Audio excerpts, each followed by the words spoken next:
So I've wanted to make this video for a bit, but basically I want to get to the point of why I'm learning Zig in 2025. Now, if you've been watching my stream for the past year, you would know I've had two previous attempts trying to learn Zig.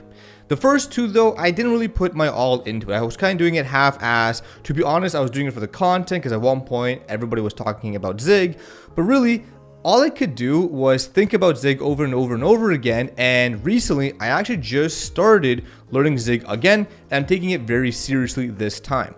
I'm actually doing dedicated streams going through my learning process with Zig, so if you want, you can check those out. And I'm actually going to make YouTube videos in a series of my progress with Zig every time I make a milestone, so I can share my learnings with you guys. But overall, I would say the number one question I get on Twitch is, why am I learning Zig?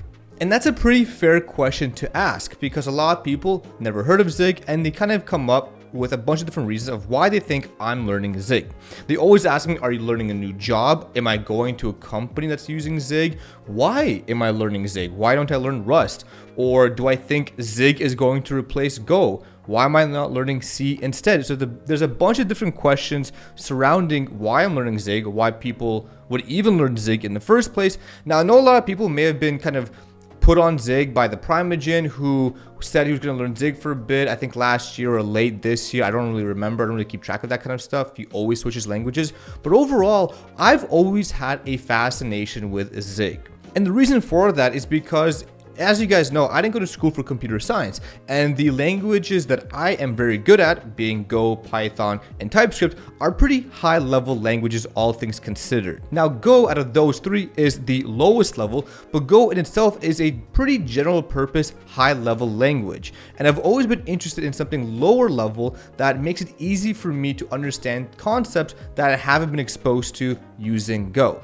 And that's where I think Zig comes in. Now, I've seen a bunch of different streams of people writing Zig, talking about Zig. I've seen a few kind of videos by Andrew Kelly explaining Zig. But most importantly, I've actually seen the rise of very powerful projects, all written primarily with Zig. Some of those include Bun, which you can see here is 59.9% written in Zig, and is incredibly powerful tool in the JavaScript world. It's an all-in-one tool for JavaScript and TypeScript apps. It ships as a single executable called Bun, and it's extremely fast. A lot of people really enjoy writing their code with Bun and using Bun.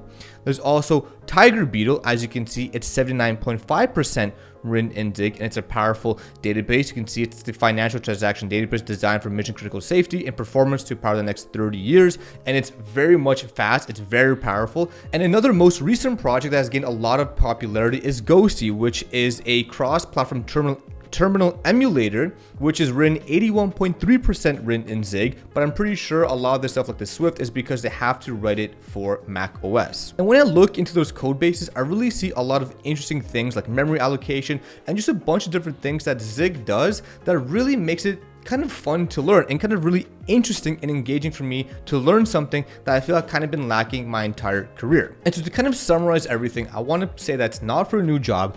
It's not for money, which it's not. I think there's probably some jobs that require Zig, but honestly, Zig is very much still in the development process, and it's probably going to be like that for quite a while. You can see it's not even major release, it's version 0.15.1, and I'm pretty sure Andrew Kelly wants to release version 1. I don't even think it's like 99% there yet, or maybe it's like 2% complete before achieving version 1. So what that tells me is there's a lot of different possibilities of Zig changing from how it looks today to in the future. So it's a little unreliable to say the least, but it's still a very powerful programming language. It's not for content. I think a lot of people are going to see this like, oh, he's doing it for content, and the video series I want to post out, which by the way, if you're interested in seeing that video series, leave a comment down below on YouTube here. I want to see what are people interested in watching. I'm going to put this out for myself, but also for people to be more aware of Zig as a whole. The real simple answer of why I'm learning Zig is literally for the love of learning. And there's a bit of a caveat here. And for my entire journey of learning Zig, I am not going to use an LLM. I'm not going to use any large language model, not ChatGPT, not Claude Code, not nothing. I've had a previous tweet where I think using these LLMs and these AIs have kind of stolen the benefits of learning, or the joy of learning, for the kind of productivity boost they provide. Now, I'm not a hater of AI. I actually use AI all the time. And this is, again, one of the reasons why I want to learn Zig. I got to a point with Go where it wasn't really fun to write Go, and I knew quite a bit of it, so I wasn't learning new things about the language.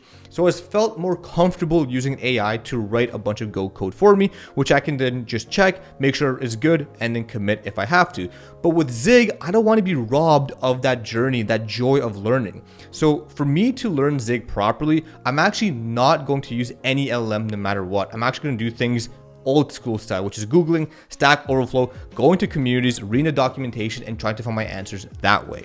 So, I mean, that's really it for this video. I mean, if you're interested in watching me learn Zig, go ahead and check out my Twitch channel. I stream every weekend. Check out the videos I'm going to be uploading in a new series here on my channel. And I have a lot of different updates I'm going to be showing and sharing with you guys. I've been kind of not active on my YouTube channel as much as I want to be, but there's a bunch of different components that involve my job, career, and all these other things. So you may expect a shift in my content, especially what type of content, but I will make a channel update very soon. But with that being said, I want to thank you guys for watching the video. Make sure you comment, like, and subscribe if you haven't already, and leave a comment of what you think is a good programming language, and have you tried Zig before? Very curious. And if you have any good Zig resources, let me know in the comment section down below. Thank you guys so much for watching. I'll see you guys in the next one.